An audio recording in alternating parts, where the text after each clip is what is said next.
Oh, now it says. Thanks for tuning in again to Transforming Your Relationship. We have some amazing ladies tonight that will be having a conversation, and the topic will be whatever wives wish their husband knew. So, husbands, grab a friend, grab a grab a cousin, whatever the case might be. But we're going to have a great conversation. This topic's been basically floating around in my mind here for quite some time. So we decided to get some ladies together and touch some different topics here. Last week we touched some topics on appreciation. We touched a topic on motherhood challenge, date nights, and 40 plus mindset. So tonight we will be speaking about me time, do you know me, emotional bank account, and compatibility and the indifference thereof in the relationship. So my guests tonight are some beautiful ladies: Marcia Terry, Karen Jackson, Michelle Walters, um, Ingrid Ingrid Gentles. I think I got you ladies all right. Okay. So let's start. Ladies, what every wives wish their husband knew. Let's start off with uh, me time.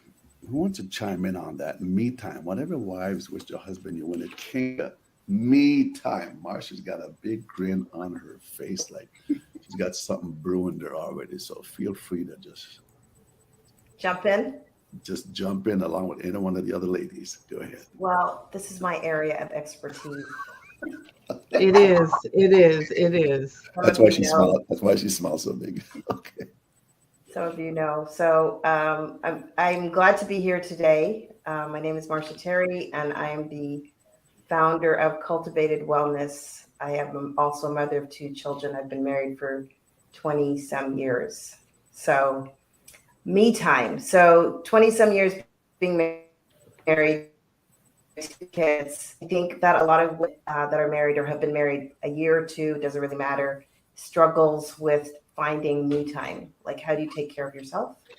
I've been fortunate to teach a class that's called Discovering the Power of Self Care. And in Beautiful. this process, I've learned how valuable me time is. And I've really kind of shifted also what I teach. I used to be very rigid about what people used to do at certain times of day, blah, blah, blah, but I'm not that rigid anymore. But really, what me time is all about is making sure at some point during the day, you take time to invest in yourself. Take time to be quiet, take time to turn off your phone, take time to minimize all distractions, not be Hmm. surrounded by anybody or anything, and just focus on you. I think it's really hard for women to do at the beginning, but it has been a game changer in my life. My me time is in the morning, like 5:30 in the morning for about an hour. My husband knows not to talk to me during that time. But what's beautiful is that that's also become his me time. So he's Okay. now walking, doing his exercise, meditation, quiet time, listening to something empowering during this first hour of the day. I think it's important in the beginning, but whenever you can do it, I think it's a game changer. Just a question. How does that elevate the health of your relationship? Because we're more in sync, I think during that One time sync? of quietness, you do a lot of self reflection. And I get a lot of ahas in my morning. I had an aha the other day, and when I came out of my office space that I'm in right now, I went in and I Hmm. was able to share that with my husband. So I just think that you're able to be very self-reflective, and that opens up channels of communication. Okay, beautiful. Self-reflective and more in sync. Oh, Lord have mercy. Lord knows what happened when you're more in sync. We won't even go there tonight. Any other ladies want to come in on that me time? Why and when do you find it's the most important time when you really do it? Is there a point in your day or during the week when you really feel that I need to have this me time? Any one of you folks? Ingrid. Yes, actually, I concur. I do believe that me time is necessary. to find time to pray, to rest, to reset, to recoup, to rediscover yourself as an individual. And it allows each individual actually to work out our internal issues and conflicts without actually putting that demand on our spouse. So this is the time where you get to sit by yourself, both of us, and reflect internally and be truthful to what's actually going on inside of us. Things that we need to sort of deal with. For example, maybe forgiveness, anger, disappointment in something that our spouse didn't do or didn't measure up to. And so I think in relationships, a lot of times we look to our spouse to be our savior, and spouses make horrible saviors. They're not God, And so we really have to revisit ourselves and what we are contributing in the relationship, and where we fall short, because it's always so easy to deflect, because then you don't have to look at yourself and what needs to be fixed. So I find for me, that's the time that I take to actually deal with any issues of unforgiveness that maybe I thought I did when I really haven't really addressed it fully. Or if I'm disappointed or angry about something, I have to address that. And that's between me and God. That's not my spouse. And so for me, that's the purpose of me time, to sort of self-reflect, and to become a higher version of Ingrid, So that's what I do. Yeah. Well, I like that. Reflection and a higher version of Ingrid.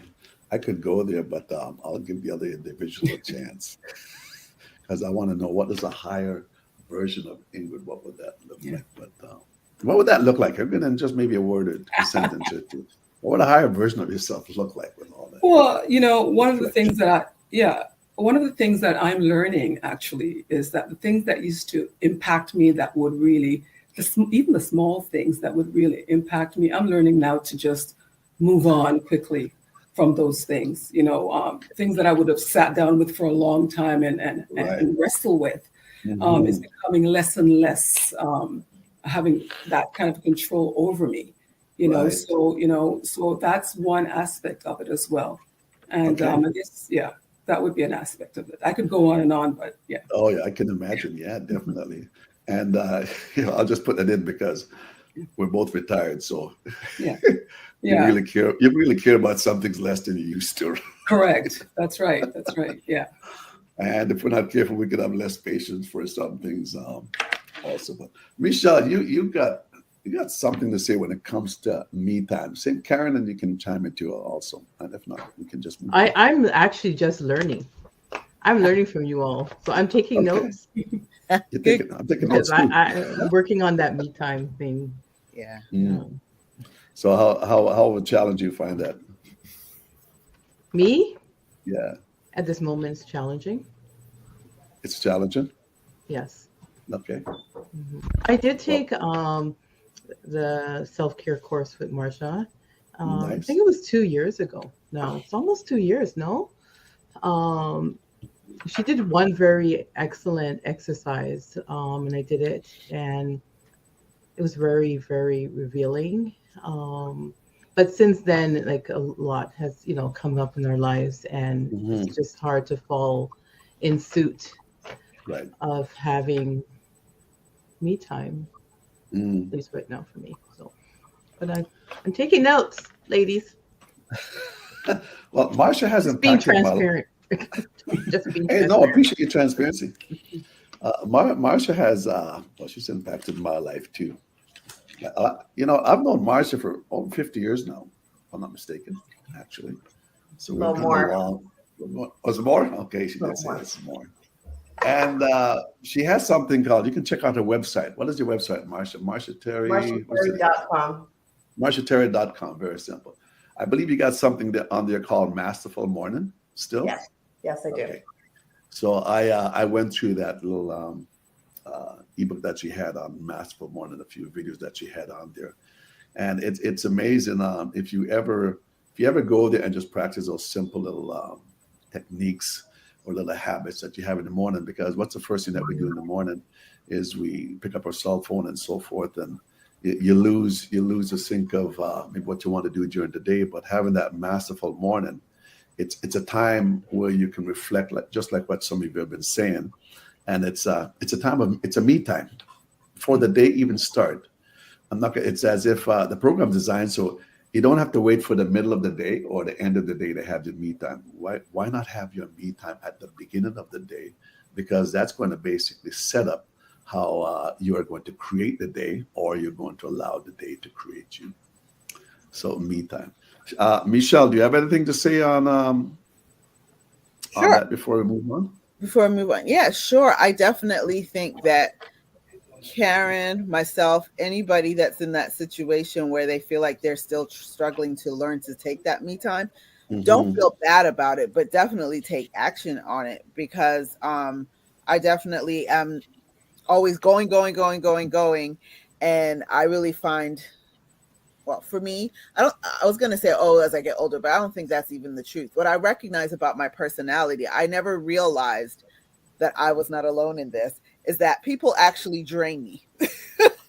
And so, and when I say that, I'm not necessarily that people, it's always a negative thing. It's just people pull from me just naturally. It's like, I love to help people and I love to give and I love to be there for people, but Mm-hmm. people do take the energy from you. So I found Right. that it's very, very important that I do spend a certain amount of time, at least every day. I try to do it every day, but at least most days, like kind Mm-hmm. of just having being at peace.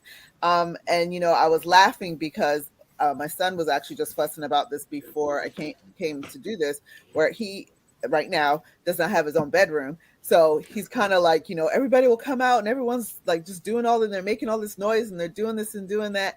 And I'm like, but at least you get to go someplace and be by yourself. I always I'm married, so I always have a partner. There's always somebody. Sometimes I try to go in the bathroom and be by myself. I can't even do that. Like still, as quick as I've my heard kids that. And are, then they come knocking on the door. Yep, I've heard that too. yeah, but so sometimes I take advantage, and in the mornings, usually everyone is asleep. So I do try to take advantage of at least 10, 15 minutes. I know Beautiful. that if I did follow what Marcia Mm-hmm. taught me and got up earlier, I would definitely have plenty of time. But Yeah. I'm also not a morning person, and I'm always Okay. in bed like late. So, anyways, my whole point is I think it's just important to make it fit where you can. So Right. I have had times where in the middle of the day I've like just stolen away for 15 Okay. minutes and being able to do that. Mm. No, beautiful. With you ladies being mothers and everything else, and with everything else you got going on, sometimes you ask yourself, do I deserve this me time? Because I've got so much things I've got to get done here for the day. Where do I even find me time? I mean, but I would just say, you know what? Give yourself permission. Give yourself permission to take the time that you need to reboot. Give yourself permission to just do some self-reflection, whether it be the 5 minutes, 10 minutes, 50 minutes, half an hour, whatever the case is, right? Because if you don't give yourself permission, nobody else is going to give yourself permission. And they will interrupt your day and take over your day also. Can I just add one more thing? No, absolutely. Go ahead. And I won't say anything else. It's very No, simple. that's okay. This is what it's all about. Simple, just because of what you just said. I thought, everybody knows you can't pour from an empty cup, Right. So if you are not filled, if your vessel is not filled, Mm, what do you have left to give? You don't have anything to give. So you have to Right. find time. That's why it's so crucial to find the time to refill yourself. That is the mm, need. As Michelle said, it's not easy for her necessarily to do it in the morning, but I feel like that's really is a sweet spot. And so whatever time it is, though, that you find, I listen to people and I realize that people are like Michelle, they're like Karen, they struggle to get up in the morning. So Right. you have to adjust it to doing it at some time during the day and Sometime. being consistent about it. P period, the end. It's like it's a non-negotiable. Absolutely. I like that non-negotiable. So wife that's listening out there, and even husbands, check out MarshaTerry.com. As you were saying that too, Marsha, you can't give out from an empty cup. Even from a half full cup, you can give, but still not at the peak where you should be. I have a saying I've learned some years ago, and this is something to be mindful of, is if you don't give yourself that me time as wives that you need to give yourself, and even for the husband that might listen, but we're saying here, whatever wives wish their husband knew. So we want the husband to know that if the wives don't get their me times, after a while, the saying goes like this: your body whispers to you before it shuts you down. So if you don't give yourself me time, guess what? Your body will shut you down, and you will get your me time, and it will probably be longer than you anticipated for, right? Mm-hmm. So the bottom line is listen to your body rather than trying to fill up everybody else, which we try to be all things to all individuals, but it doesn't work that way all the time. All right, beautiful. So let's go on to, are we all clear on that, ladies? Yes? Thumbs up? Yes, indeed. Yes. Whatever wives wish your husband knew, those that have just tuned in, that's the topic here tonight from Transformation Love Coaching here. That's our program that we have. The topic is tonight, whatever wives wish your husband knew. So whatever wives wish your husband knew when it comes to emotional bank account, some individual might be saying, so what is that anyways? What is this emotional bank account? Like, can you find this in the dictionary? My mother never taught me nothing about that. Who want to touch on that? Emotional bank account. And what is an emotional bank account? And how do we make deposit? How can he make deposit to your emotional bank account? Anyone can chime in. I'm not sure I know exactly the emotional bank account, but when I was thinking about the question, I wish our husbands would know how to be vulnerable, to be direct and honest about how they're feeling, what they're going through, about the relationship. Just let their vulnerability, so everything could be opened. Is that because as a wife that you feel you're so vulnerable and you're so open and you're not getting that back? Yeah. Or just wives in general that you know also? I'm only, I guess, I'm not an expert. I'm only speaking from experience. I just find that, and I think because there's a pride thing with men. Okay. That they don't give the whole of themselves, or maybe they don't know how. Mm-hmm. I don't know if it has to go with emotional bank account, but that's what I was thinking when that question came up. Right. No, good. I don't want to do all the talking too, because I can come in and do a bit of explanation there. But is there anybody else want to chime in on that? An emotional bank account. Well, every woman have it, every man have it. Go ahead, Ingrid. I just listening to Karen, I suspect that would be, the relationship that both a husband and a wife have, the oneness with each other. And I think when I think of a bank account in the natural, what you deposit grows, and and if you keep withdrawing, then you're depleting your finances and puts you in a vulnerable situation financially. So I think I'd like to say that with an emotional bank account is that what you deposit into your marriage or into your relationship grows and builds something very healthy and solid and secure. And I guess how you could deposit is by how you treat your spouse. Okay. By complimenting your spouse, letting them know, what, I think you did a great job with the kids tonight, allowing me to get some other work done. Thank you for seeing the kids off to bed tonight, that sort of thing. Or, if your spouse comes home from work and is had a difficult time at work and, wants someone just to talk to, which should be his wife or his partner, that, you are all ears, full attention, allowing him or her to be vulnerable and allowing them to feel safe to express, you know what, honey, at work today, my boss said something that made me feel really incompetent. And I Mm. felt like I looked ridiculous in front of everyone, right? And so I'm coming home with this burden of on my shoulder, feeling less than. Here's an opportunity for you to help to build his self-esteem, being Mhm. this cheerleader and letting Right. him know his value and his worth, building him up again so that the next morning he can get up and go to work and face these coworkers and so forth. So, it's just, I think it's just showing an interest, being positive, as opposed to being negative. I think negative behaviors, negative response is a Mhm. depleting your Right. emotional bank account where, you're losing, trust in each other or interest in each other because that safety net of environment is not there to cultivate Mhm. the security that we need from each other. So that's just how I think about that. No, no, it's beautiful. You mentioned about deposit positive things into one another's lives.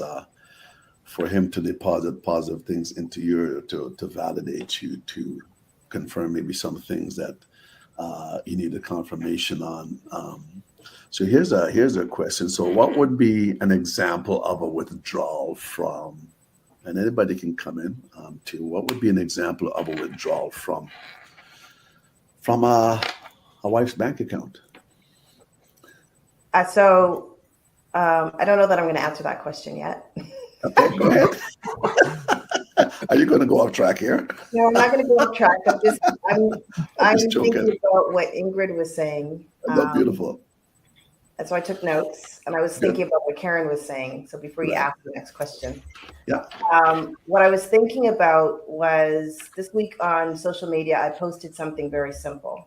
Mm. Seems simple, right? That I had a crazy day at work. I was up early, had several doctor's appointments, and I came home, opened my bedroom door, and I walked in as I normally would do. And there on my side table was this beautiful bouquet of flowers. It was like Oh, wow. right? And so it's not my birthday, it's not my anniversary, it's not Wow. nothing special. It's just because, right? So I Awesome. think that when you your partner using use just because, it deposits into your spouse's emotional bank account, right? Absolutely. And so Yeah. it made me feel good. Actually made me tear up, and I got all emotional. And my husband wrote this letter, which he's not that person, right? So it just made such an impact on me because it seemed like a little thing, but it was actually very big, right? Mm. So I think when we take time to do the little things, when we recognize our partner and we say to them that I see you, I hear you, I see what you're going through, that Right. is a deposit into their bank account. So today, I didn't even think about it. My husband worked in our other office, and I know when he goes over there, he's gonna be busy all day and probably not have time to get lunch. Like, I packed his lunch. It wasn't a thing. Right. Just packed his lunch. Mm-hmm. And on his way to work, he sent me a text message. Thank you so much for packing my lunch. That made me Nice. feel good. Yeah, absolutely. Right. So it's that I think that you have to be, it goes back to the me time. When you're being self-aware and you're investing in yourself, you're actually able to pay more attention to your spouse and their needs and not so much thinking about your own self and your own needs. Yes, you need to take Right. the time to figure out what that is, but in doing so, you're able to see your spouse and evaluate and understand and recognize what they need to be able to deposit into them so that they can turn around and deposit into you. Beautiful. Beautiful. And so one of the questions I had is, what's one? I'd like each ladies to answer this one because you might all be in sync on this one. It's still around the same topic, emotional bank account. What's one of the biggest withdrawals do you find that wives find that husbands, when the husband withdraw from the wife's emotional bank account? Give me something that registers with you that us men do that just, you made two deposit last night, but you just withdrew three this morning. I think it's not recognizing how much time it takes to do things. Okay. You know, like it takes time to put away the laundry, Mhm. for example. You know, you want to get busy in the night or whatever, it takes time for me to put away the laundry. So if you're helping me put away the laundry or helping do the dishes or clean up the kitchen, so it's that factor of time, I think, is not recognizing how much time it takes to do things around the home. So that's okay. And that sounds like it's a nonverbal one, which is a withdrawal because of uh, the non-conversation that went on even at the time, just by what you had seen. Correct? Right. Okay. Michelle, give me a withdrawal. What do you find most wise? What's so common out there with the wives that husbands, It's hard for you me to know? talk about most wives. I could just tell you what I go through. I was trying to be general, but okay. Yeah, you're so straightforward. I love it. I know that's why I'm like sitting here thinking, like, what have my friends complained? But I think, I mean, no, honestly though, I think that Marsha really hit the nail on the head. Something like that, where some people look at it like, oh, it's a gender role, like you're the woman, you're supposed to do this, or you're the man and you're Okay. supposed to do that. And Right. I think if I think I said this last time, one thing I learned from my husband, and he always says this, and I do agree with him, is that if you look at it like not even about marriage being a partnership, but just look at the other person as someone that you love and respect and adore. You should Mm-hmm. want the best for them. So if I'm always Mm-hmm. looking out for the best for my husband, he's looking out Right. for the best for me, then Right. we should be good, right? But sometimes in reality, to work that out, Mm-hmm. like Marcia said, then that's when you're going to do the things like, okay, well, goodness, I know I just came in from work, but she just came in from work too. Let me make sure that let me start the dinner, or let me clean up after the dinner, or something like that. But a lot of times, we get stuck there. But sometimes it's just even just, asking like, or what would be a withdrawal would be sometimes the things you don't do sometimes. Like if Mm-hmm. you, how was your day at work today? And not that, and I think as a woman too, we shouldn't always be complaining and moaning and groaning about stuff, but like just even just checking in, like, how was your day today? Did you have a good day today? Is there anything I could do Right. to make your day better if you had a Right. bad day? Those Mm-hmm. kind of conversations, I think would help to deposit. So when you're doing the opposite of it, I guess that would be considered a withdrawal. Absolutely. Absolutely. Karen, do you have anything to add to that before we move on to the next one that you might see? Time is a big thing.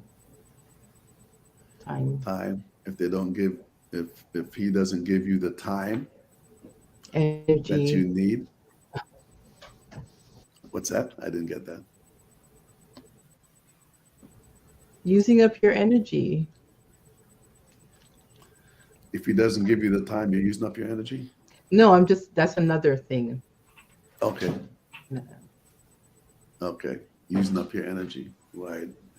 And you know what? Sometimes, yeah, husbands, us men, we might say something sometimes. I mean, let's be honest. And sometimes it might not come off the way we might want it to. And and when we recognize that, it's just basically coming back and making things right. And by making things right, you know what, you're topping back up that emotional bank account again. So that's what the wife would just wish that every husband would know out there too, right? If you don't give me the time that I need, uh, even to give myself permission to have my me time, and you might be having all your me time, but you might be playing your games all the time or going out with the boys, but what about me also, right? All right, so thank you guys for chiming in on that. So let's move on to intimacy. Whatever wives wish the husband knew when it came to intimacy. We it's not all about the bedroom. So what acts of intimacy do you feel that they could create before you move up to the stairs, before you go to the bedroom, before you close the door? Because I just don't want to be there, but I want to be in the mood so we can be one like we were meant to be one. But before we get there, what acts of intimacy do you feel husbands need to create or be aware of for the wives to just give themselves fully like they were meant to in that relationship. I believe that Marcia gave a perfect example of that, actually, that her husband sent her flowers, roses, Yeah. unexpectedly. Um, Mm, as you said, intimacy starts way beyond the bedroom, the physical right, touch and so forth. right. Women, we are emotional beings, emotional creatures, and Mm, so we need to feel um, appreciated, love, and all that goes with being a woman and a mother. And so husbands need to, I would say, start from, from the time you wake up before you even get home, do things to show her that, you love her, to show her that she's important and she's valued. Give her a phone call. Send these days that you can't, you send a text, for example, just right. reminding her, sending these little stickers with these little hugs and stuff. You'd be surprised Hmm. how we respond to that, because the fact that he's at work or at home taking the time is letting you know that he's thinking of you. Right. And Beautiful. so that in itself is now creating, this feeling in your heart and Hmm. these thoughts in your mind about your husband. And so I believe that that whole process starts from the time you wake up in the morning and you go through those doors. Before Right. you come in, things should be done. If he gets home before you, he can probably start with the children, helping them with their homework, giving them a bath, or Hmm. whatever it That's is, so just to beautiful. make your day lighter and Right. easier. Right. So that, as Hmm. mentioned by so many of us women, that we're not so exhausted that we Right. aren't able to fill our wifely duties. Hmm. And so I just believe that it's a process throughout the day. It's not just a one-time thing. And Right. so we respond to things like that very well. I like that last part that you said. It's a process Yeah. throughout the day, from the time you get up in the morning until the time. What are what do you feel are some of the roadblocks that when it comes to intimacy? What are some roadblocks you feel are when it comes to intimacy? I I think think, going back to what, sorry, Marcia. Okay. Go ahead. go ahead. Thinking back to what Karen said a little bit earlier about being vulnerable and allowing yourself to share a certain part of you. Like if you, if as a spouse, you never really share your true self and your true or feel comfortable sharing that vulnerable side of yourself, I really don't understand how you can really be truly intimate, because like you Mm, said, intimacy to me anyways is like you said, before the bedroom. It's really more about what are we, like, us having that connection, us right. having those times together.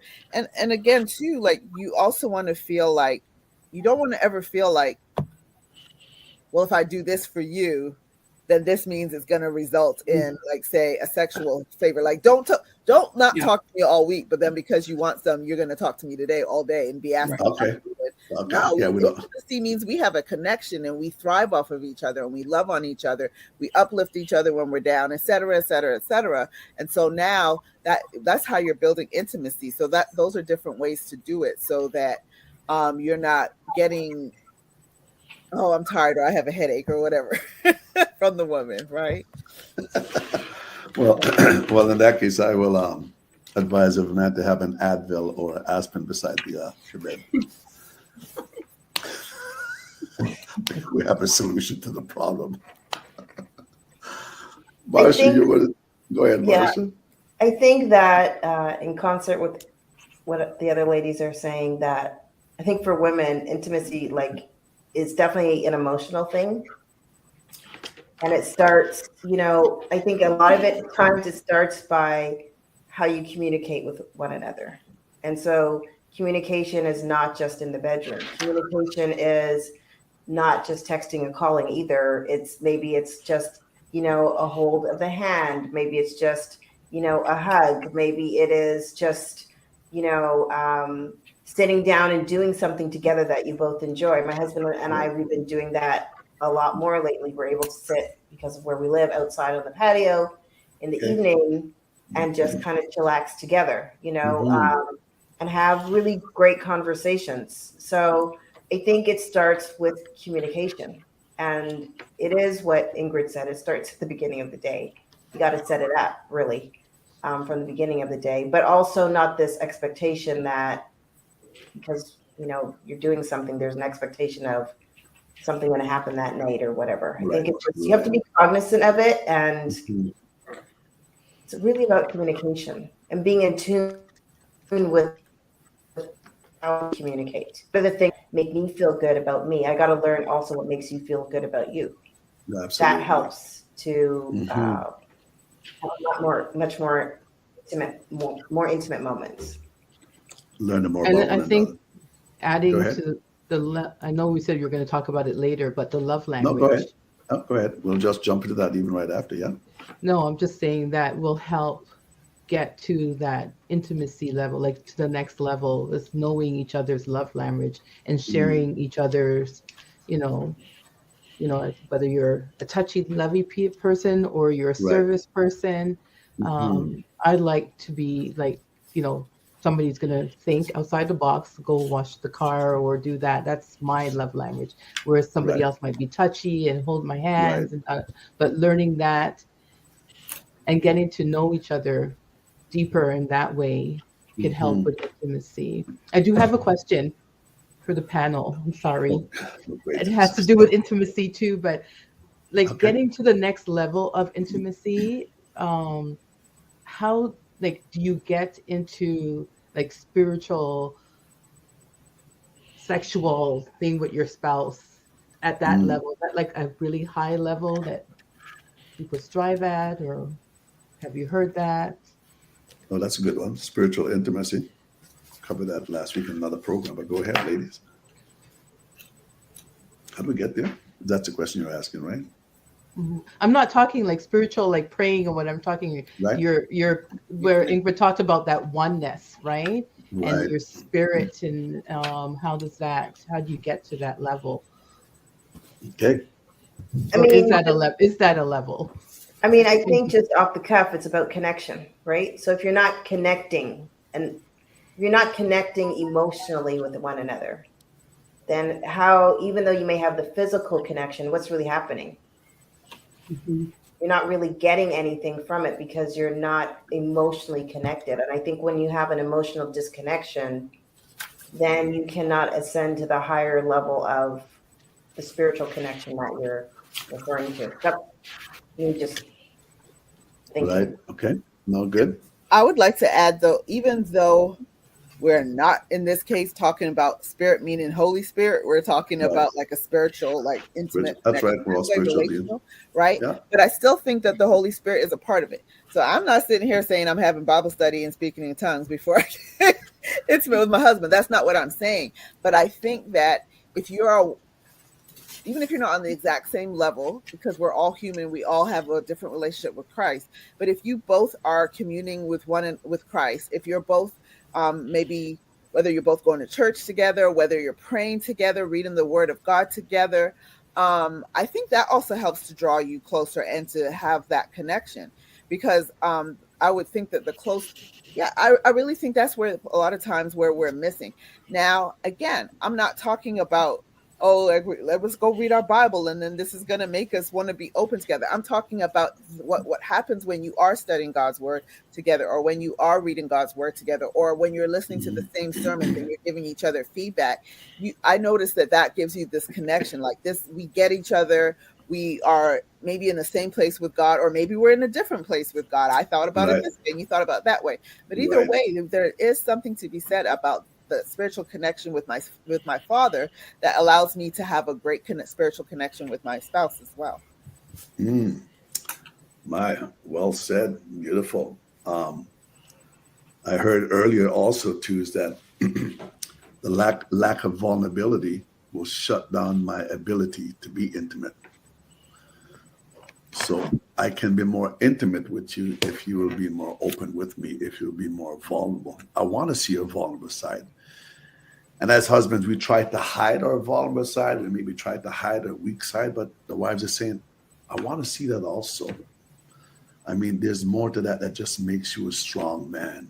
And just being able to have that conversation and to be open up to me fully, whether right or wrong, just to sit down and talk. So, Karen, we're going to explore a little bit on what you're saying there too, and because it's flown into, I just blended into the next little topic I had. It was deal with compatibility and the indifference thereof, right? And I know I was talking to Ingrid a little bit about that. So, Ingrid, do you want to share a little bit about that? Karen, is there anything else that you gleaned from these two ladies, or is there something more too that you? No, and let's get into it. Vulnerability and compatibility. Let's Okay. get into it. I think I would like to just add a little bit to what's just been said, since go we ahead. flow into that whole compatibility. Mm-hmm. I think that, when two people meet initially in the beginning stage, you have this butterfly feeling and this feeling of, they call it the honeymoon stage, if I can say it that way, that, Right. lasts, for a short period of time. Some people say it lasts for 2 years. And then you get into the real meat of things. But I do believe that, when a couple is married for particularly an extensive period of time, Right. I think Marcia mentioned she's married for over 20 years, if I'm not mistaken. You can correct me on that. But when you've been married for an extensive period of time, there is something that happens in that marriage. Right. The marriage takes on a different level, a deeper meaning that is sort of way beyond when our emotional needs are not always being met, or disappointments where we experience it. It metamorphoses into something so much deeper, where the two people become actually one. Right. Oneness in spirit. And when you get to that place of oneness in spirit, then you have such an amazing foundation that is not based on external forces, where sometimes where your spouse might fall short or your emotional needs are not met. Sometimes even sexual incompatibility can be an issue in a marriage. That is a fact, right? But if you and your spouse have a very, very deep connection, that oneness, that you've gone into that wholeness, even if you're not sexually compatible, equally and so forth, you can rise above that, because what you have is far more deeper and stronger than the actual physical connection. And if you happen to be married for a longer period of time, then you start to realize that the physical is not the most important. Right. Because let's face it, things change. We change, our bodies change, our desires change, our needs change as we're getting older, right? And so as you're getting older, you are becoming even that much more honest with your spouse, where you can actually, finish his sentences, finish her sentences. You can actually sometimes, just by looking at them and them looking at you, know what they're thinking. You can communicate with each other without even speaking, And so I believe that is the actual goal that we should be working towards in a marriage, to get into that depth of oneness that is beyond the surface of, our pleasures not always being met, or disappointments in the marriage in whatever direction or areas, recognizing that we are one in spirit, and we are secure knowing that we're going to last until death do us part. Oh, preach, my sister, preach. Yeah. No, beautiful. When it comes to compatibility, I believe our core values, which is so important in a relationship, or core values have to be aligned. Otherwise, you're going to be misaligned down the road. but you kind of know that up front. My core values can be aligned, so we're compatible in that area. But there's other areas we might not be compatible outside our core values. For an example, I might like football, you might like hockey, or you might like go to the mall. I don't like go to the mall, but at the end of the day, it's not what I like, it's what you like. But I'm going to join you in your world, and you're going to join me in my world. And as time goes on, it actually, excuse me, it creates another level of connection between the husband and his wife, because you're learning also different things about the individuals based on the different likes and dislikes as you get older. Like somebody said to me, one minute, somebody said to me, as you get older, okay, so you might not be sexually active, so like, as if to say, maybe like what else might be there, kind of like, sort of like, we're not maybe lovey-dovey. Yeah, well, I've been married for, we're not 37 years now. I'm still lovey-dovey. Marcia knows that around me. Probably ask me sometime to tone it down, but that's just me. Even in the church, they already know that, right? Not a big thing for me to go up and kiss my wife, and I don't care who's around, right? And I don't ever want that to die. So even other areas might change in my life as I get older, but our incompatibility at that time, outside of our values, don't have to challenge our relationship, but it can actually make us look at things a little bit differently, maybe than we haven't done before. Somebody's going to say something. Was that? Oh, I was gonna, because you just said something about the compatibility, about like you like this and you don't like this, and what jumped into my head was being less of yourself, like getting rid of selfishness to come together. Right. I don't know, is that a thing? Like, is that what I think I heard? Yeah. You were So saying about the compatibility. When you look at it, I'd be selfish to do everything that I want to do. That would create a challenge. That would create a conflict. So the other individual got to have that. And your values might already have been aligned, but there's something that you still like to do where they might not like to do. But it's for the other individual to understand, this is not really about me right now. This is not even about Karen altogether. This is about the relationship that we still want to continue to journey on. So if I make this thing about me, yeah, like bluntly, it's then we have that selfish nature, selfish attitude, and we're basically saying, I don't care if you want this or that. Well, I'm not going to do that, right?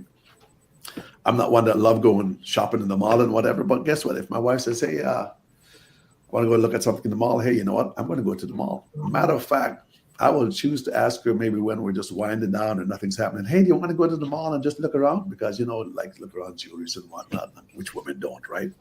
And she might take a second look at me to say, like, where did my husband go? No, it's not about me. It's about you. I know you like this, right?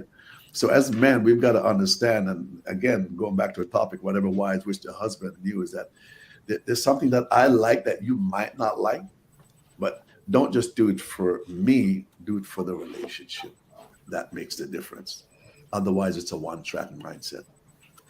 And that will bring on that oneness. And that will bring on that oneness. Exactly, the oneness that Ingrid spoke about here earlier also. And that was already mentioned from Marcia and some others also. Mm-hmm. So I have perspective that might be a little bit different, but not absolutely. Maybe. Yeah. So I think that a lot of times, growing up, we're not encouraged to be curious. And I think that in your relationship, you can be curious. And I think that a lot of times, we're taught to feel shame about intimacy. And so then that prohibits you from being curious. And it ties into the vulnerability part, right? So if you don't have this ability to be curious and ask questions and explore together, then how do you really know who you're married to, or what, if you're compatible or not incompatible? So I think it's, as even in my coaching, one of the things that they always emphasize is like, be curious, ask questions. Right. Hmm. I don't think there's anything wrong in that, but I think a lot of times we are taught that, well, you shouldn't ask that question or that's taboo or whatever case may be.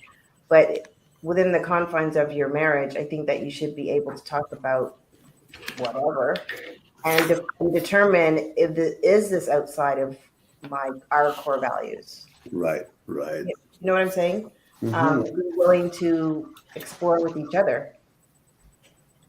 Like, No, it's beautiful. Again, you mentioned vulnerability because vulnerability in itself, it creates creativity. It creates something different that we never had before. And so, if our other party can understand that we're creating something here that's different, we might have never done this before. And Marsh, you're so right when it comes to coaching. Yeah, we ask a lot of questions because we're curious. You said a certain word, so what does that mean, and so forth, right? But I've also said to as wives and vice versa, as wives, if we ask more open-ended questions, you'll get more content to what you need to hear, rather than a closed-ended question. A closed-ended question, you're going to get yes or no. So, how's your day today? Fine. Closed-ended. So tell me about your day. What were some challenges? What was some win that you had today? Begin to open up. It's not just a one-word thing, right? So, yeah. So back to vulnerability. Vulnerability creates creativity. It creates something different. It creates something special. It creates something unique. But you have to be able to go there and to open up and to be curious and to become even more one. Get into that oneness piece. Karen, does that answer? Does that Yeah. answer or give you some context to?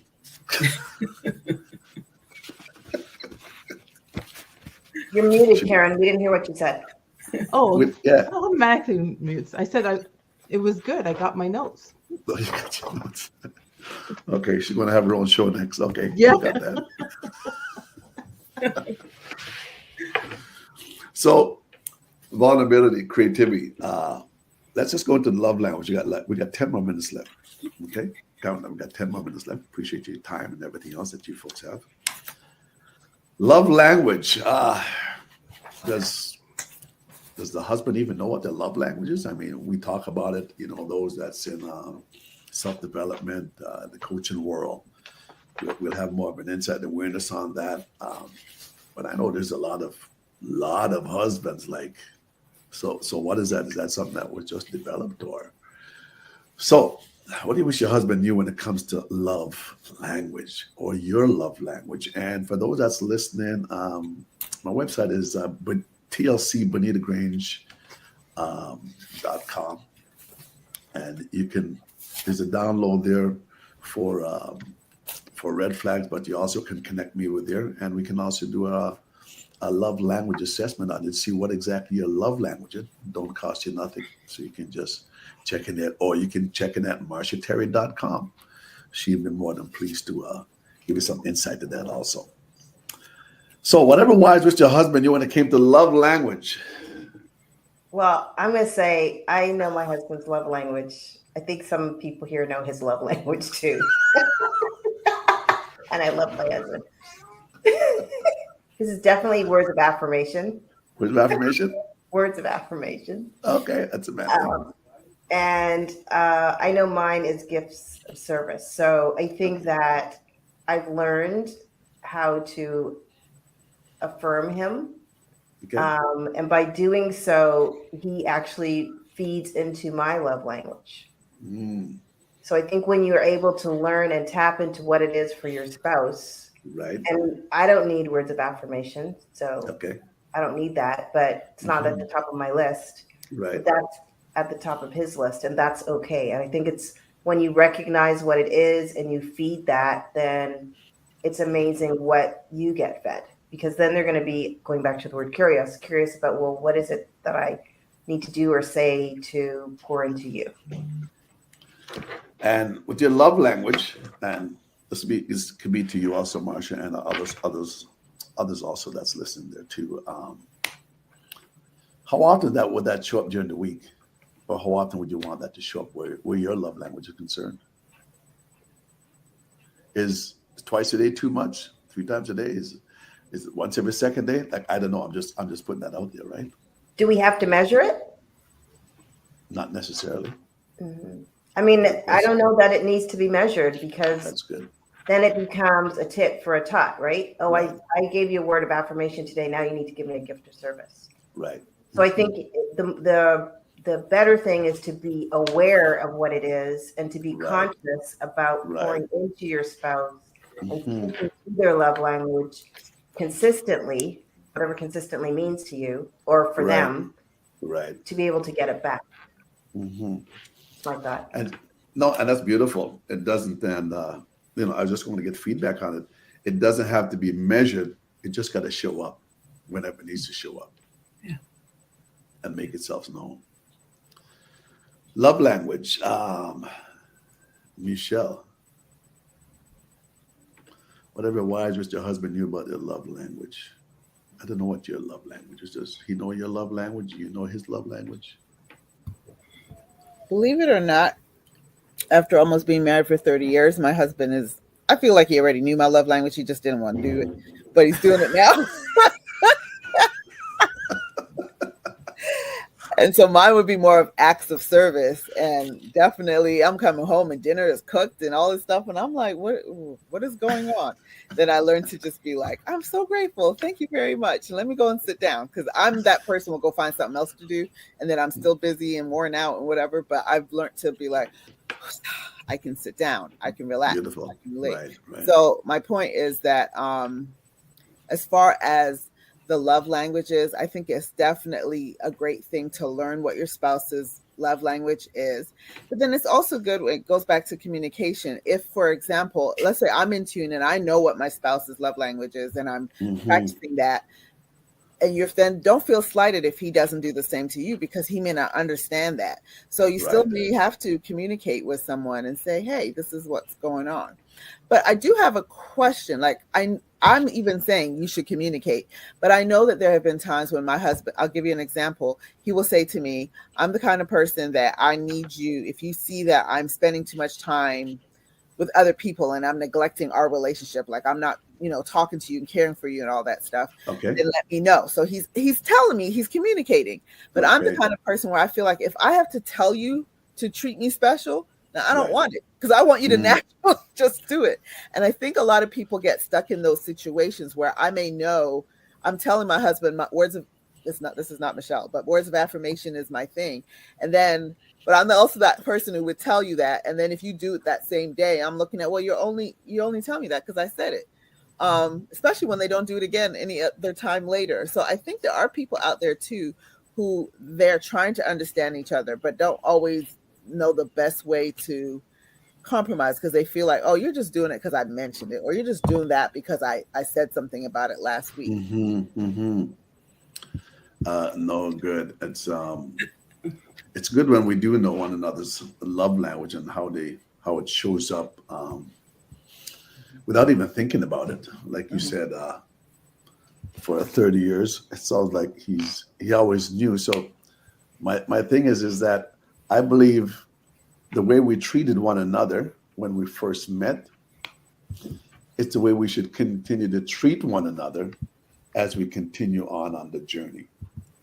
We might have some challenges, yes, okay. We'll have some things that comes up in our life, but at the same time, how did you treat me when we first started? Because you said, like, I shouldn't have to tell you because I didn't tell you when you met me. You asked me a lot of questions when you met me. You wanted to get to know me. So at the same time, Marsha got out here for whatever reason. So at the same time, keep on doing what you've always done, and we're going to live a happily ever after life. What So if you don't I wouldn't say you don't like your spouse's love language. Okay, it's going to be another part 4.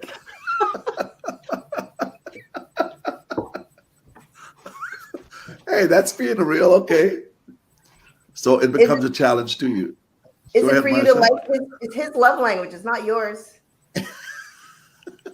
Are you supposed to like it? And well, like Just asking.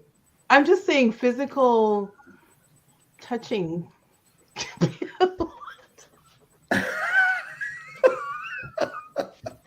Well, it sounds like there needs to be some compromise going on there.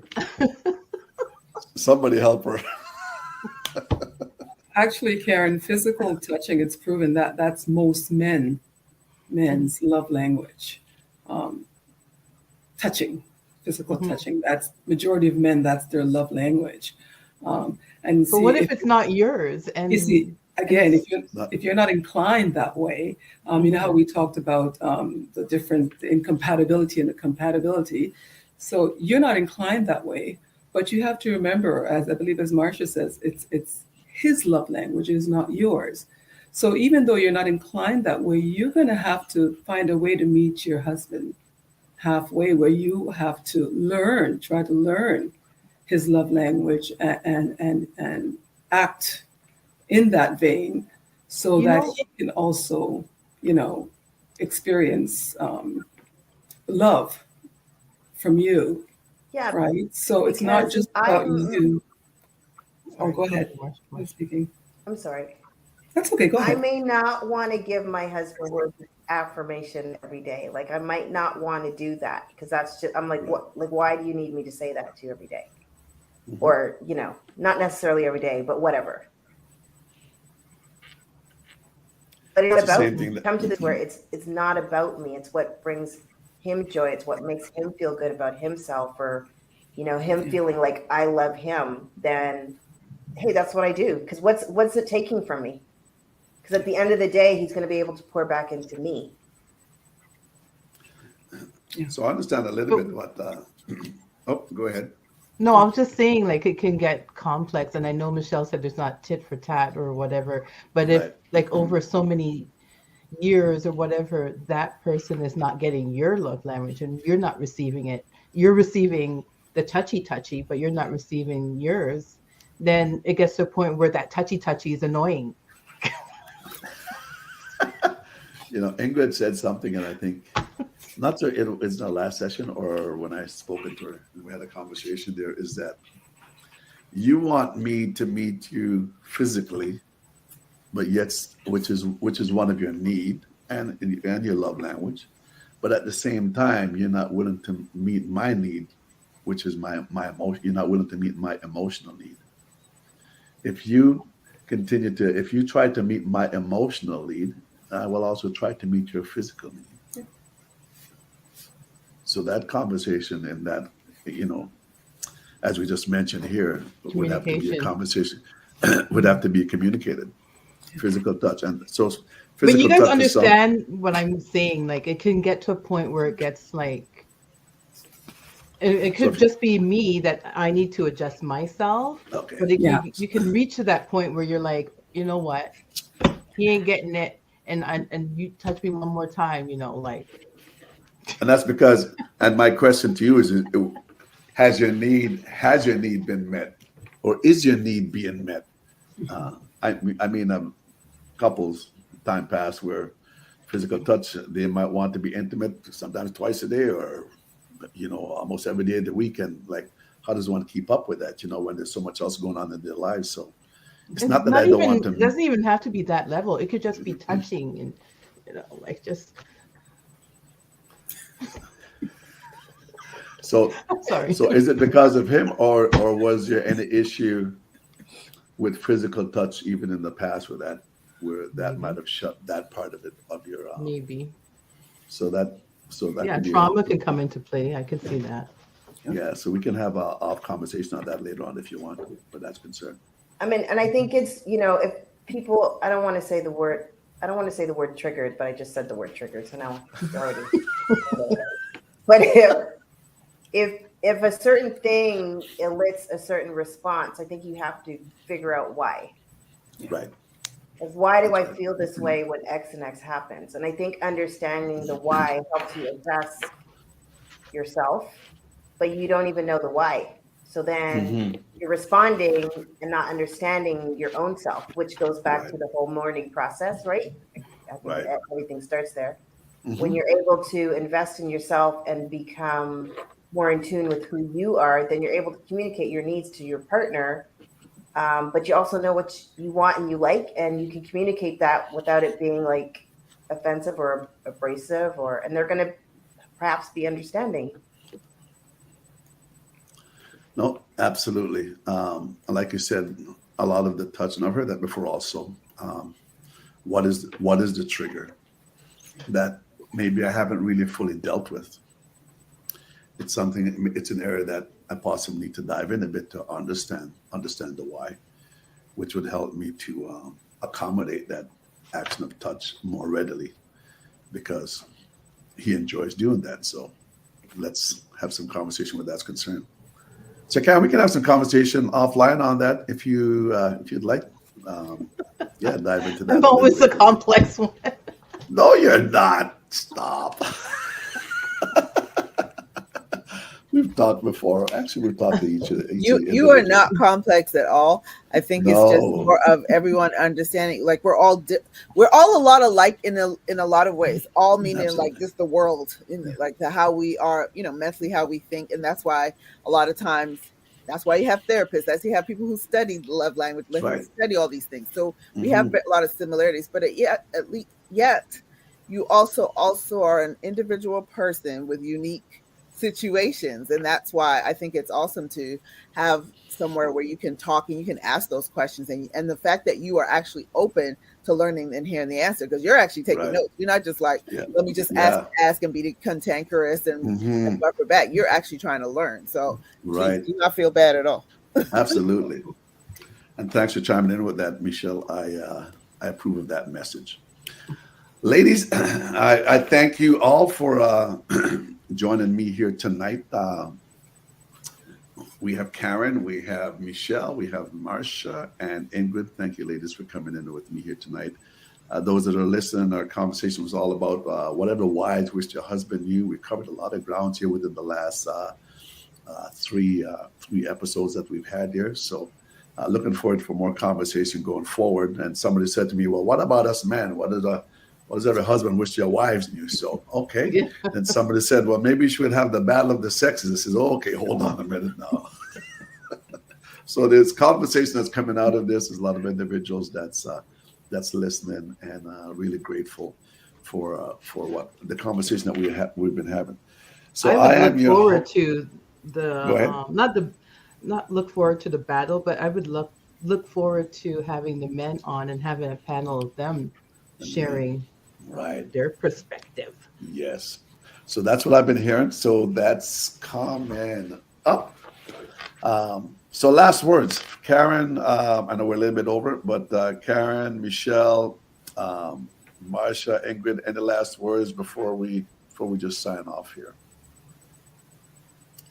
that you'd like to just put out there for the Good husbands? session. Very good session. Thank you, Bonitto, for this platform. Thank you. All right, and thank you for coming on, Michelle. Nope, I think I've said enough. I just love you. Come a long ways, Marsha. I And the think last this is words close out. great. I really appreciate being here for the first time. I think these conversations are always illuminating and revealing, and I truly appreciate Karen's transparency, because Yeah, I right. think that a lot of people have the questions that she has and may not Yes. have the courage to speak up and Hmm. say them. So, Karen, thank you for being a voice to those who don't have the courage to speak up. So, Amen. thank you. Well done. Ingrid, any last comments before we sign off here tonight?